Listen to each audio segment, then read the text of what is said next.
Halo teman-teman Tanam Duit semua, apa kabar? Semoga semua sehat, selamat, dan tetap semangat ya di tengah-tengah pandemi COVID-19. Masih bersama saya di sini, Muhammad Hanif, dan rekan saya, Ferry Latuhihin dari Tanam Duit. Hari ini hari Minggu, tanggal 14 Juni 2020, sore hari. Kita ada beberapa pembahasan. Minggu lalu, market bergejolak cukup menarik ya. Tiba-tiba hari Kamis Dow Jones turun hampir 7%, walaupun sempat membaik sedikit ya, tetapi cukup dalam penurunannya. Sementara IHSG pada hari Jumat tidak mengikuti langkah Dow Jones. Biasanya kalau Dow Jones turunnya dalam, IHSG juga ikutan. Tetapi ternyata malah kebalikannya, naik hampir 1%. Nah, coba kita dengar ulasan dari Ferry Latuhihin. Gimana Fer, pendapatnya Fer? Tiba-tiba Dow Jones turun drastis, habis itu kita IHSG malah naik ya.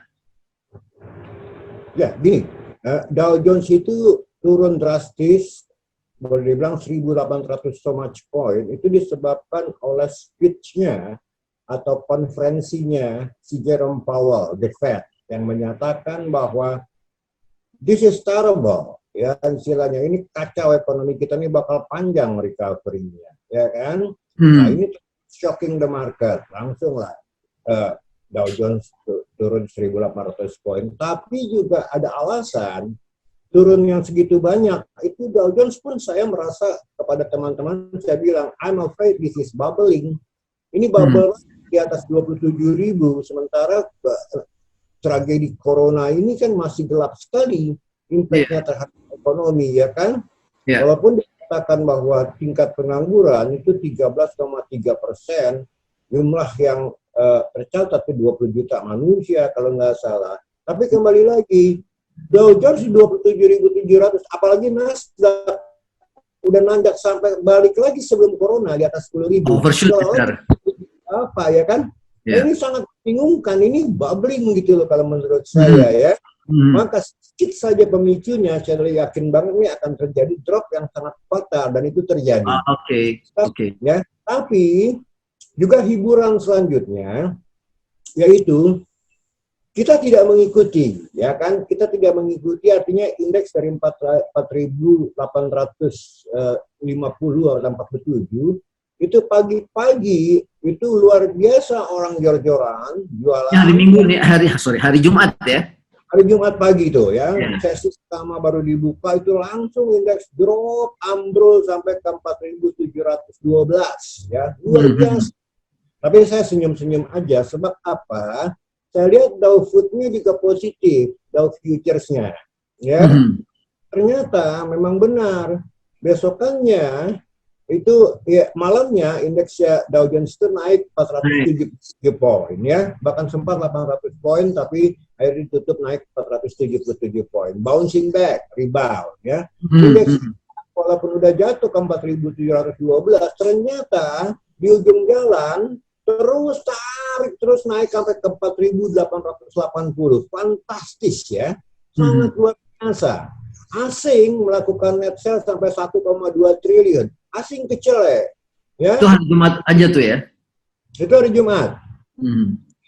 Nah, sekarang orang-orang bertanya, loh kok bisa ya asing net sale begitu banyak, 1,2 T, dan indeks sudah jatuh ke 4.712, ternyata bouncing back, bahkan ditutup positif hampir 1%, ya kan, kok bisa itu? Nah, saya kira pertama adalah memang di bawah 5.000, indeks itu menurut hitungan saya udah sangat undervalued sekali ya, pertama ya. Yang kedua, juga diberitakan oleh security houses, big houses seperti Morgan Stanley, ekonomi kita beda dibandingkan dengan Amerika. Artinya apa? Recovery kita jauh lebih cepat dari Amerika ya. Yang pertama adalah Cina, yang kedua Indonesia, Filipina, Malaysia akan jauh lebih cepat dibandingkan negara-negara maju seperti Amerika dan Eropa. Sekarang dilonggarkan, baru 1 hari dilonggarkan aja kita lihat pasar itu udah penuh lagi ya. Jadi tidak bisa terbendung lagi untuk menahan economic activity. Nah yang ketiga, selanjutnya juga jangan lupa, kalau saya tidak salah, itu banyak emiten yang melakukan buyback sebelum tanggal 15 Juni yang udah dapat dari OJK ya. Nah, saya pemicunya adalah buyback tadi ya. Jadi walaupun memang dibuang oleh asing, tapi ini tanggal 15 Juni tinggal hari Senin. Kesempatan buyback cuma ini hari Jumat ya kan. Maka hari Senin udah nggak bisa lagi, Fer. Kenapa? Hari Senin udah nggak bisa lagi. Masih bisa dong satu hari lagi. Setelah Senin udah matured itu ya izin dari OJK ya. Nah tapi Senin ini masih hari terakhir besok ini untuk buyback ya kan. Nah kalau ini di bawah 5.000, saya rasa masih bisa memikat emiten untuk buyback sahamnya. Ya, jadi dengan sendirinya kalau seperti itu yang terjadi, sementara Dow Jones juga tidak berkelanjutan free fall-nya, bahkan bahwa kan tidak mungkin minggu ini kembali lagi tembus 5.000 indeks kita. I see. Oke, jadi kalau kita kembali lagi ke cerita-cerita kita minggu-minggu lalu, bulan-bulan lalu, bahkan sebelum COVID ya, kita sebetulnya tetap optimis bahwa Indonesia ini akan tumbuh, bahkan kalau kena COVID pun kita salah satu negara yang akan mengalami pertumbuhan yang positif di antara hanya beberapa negara ya, antara lain India, Cina, Vietnam, dan kita. Nah, kita tetap konsisten seperti itu dan kita akan yakin bahwa indeks kita akan naik gitu ya, Fer ya? Ya, saya ramalkan kalau soal pertumbuhan ekonomi, saya setuju dengan prediksi BI ya. 2,3%. 2,97%, kuartal kedua kemungkinan zero bahkan sedikit negatif. Kedua, oke. Kuartal ketiga karena lockdown PSBB sudah dilonggarkan, economic growth masih bisa sedikit positif. Kuartal keempat mungkin lebih banyak lagi positifnya karena lockdown sudah semakin jauh ya. Ya, BI 2,3% 2020 ini, Fer. Iya, saya setuju 2,3%. Bahkan saya lebih optimis lagi antara 2,5 sampai 3% hitung-hitungan saya ya. Tapi poinnya adalah satu ya, bahwa suku bunga di Amerika itu akan lama sekali di angka nol, seperti juga yang diucapkan oleh The Fed itu sendiri. Betul. Interest rate ke tahun 2022. Nah, artinya apa? Ada kesempatan pemain asing itu balik ke negara-negara berkembang termasuk Indonesia melalui apa yang saya katakan carry trade. Yaitu mereka meminjam dolar dengan suku bunga nol, mereka tukarkan ke rupiah, lantas beli SPN menghasilkan yield 7,3%. Basically, minjem duit itu modal dengkul dari dolar. Nah, oleh karena itu saya katakan kembali lagi, in the long run, sampai akhir tahun, saya masih tetap optimis, indeks masih bisa berpacu ke arah 5.500 sampai 6.000. Pemicu adalah pertama, domestic growth kita masih positif dibandingkan negara-negara maju, Amerika dan Eropa. Yang kedua, suku bunga dolar itu tidak menarik megang dolar, bos. Ya, jadi mendingan pinjam dolar kabur ke negara-negara berkembang yang pertumbuhannya masih positif seperti Indonesia dan memang recovery-nya lebih cepat. Oke. Fer, nah ini ada satu lagi, Fer. Besok ini tanggal 15 Juni ya, Kementerian Keuangan atau negara ya akan menerbitkan surat berharga negara obligasi retail ya, ORI seri ORI 017 berjangka waktu 3 tahun, bunga bulanan dibayarnya dengan kupon 6,4%, Fer. Itu gimana, Fer? Itu kupon yang atraktif atau gimana? Itu fix. Gini, kalau saya pemain besar, ya saya rasa ini juga atraktif. Kenapa? Karena kembali lagi, BI itu punya ample room, punya ruang yang sangat besar untuk menurunkan suku bunga, bos.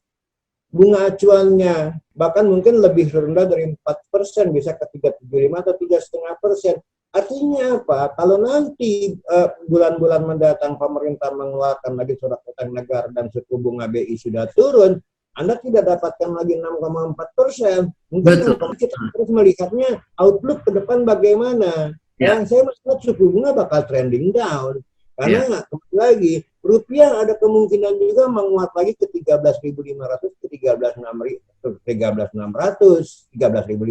Kenapa? You holding dollar does not pay off. Ya.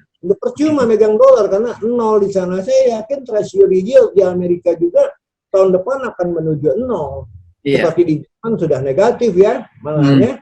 Ya, jadi Dan di outlook ke depan, saya yakin pertama BI mempunyai ruang untuk menurunkan suku bunga karena rupiah menguat. Dan yang kedua memang megang dolar tidak menarik dan bisa lari ke negara-negara berkembang termasuk Indonesia melalui carry trade tadi. Dan yang ketiga pertumbuhan ekonomi kita yang lebih cepat, recovery kita lebih cepat dibandingkan Amerika.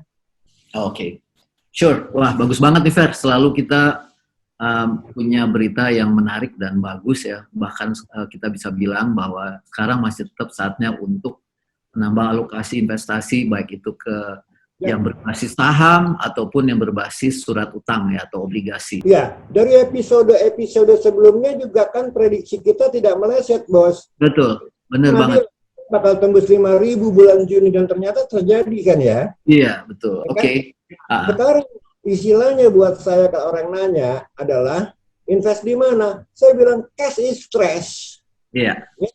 Enggak rugi megang cash gitu loh karena tidak menghasilkan apa-apa. Lebih baik katakanlah ada surat utang negara, why not, itu aman kok. Iya, betul. Ya, daripada megang cash ya.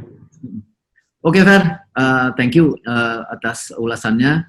Jadi kita tetap yakin bahwa ekonomi kita membaik dan saatnya kita menambah investasi kita di pasar modal, saham, reksadana pendapatan tetap, obligasi, dan juga termasuk obligasi retail yang besok akan diterbitkan oleh pemerintah Indonesia. Demikian teman-teman semua, semoga bermanfaat. Sampai ketemu lagi di lain kesempatan. Saya Muhammad Hanif dan Ferry Latuihin dari Tanam Duit. Selamat sore. Great.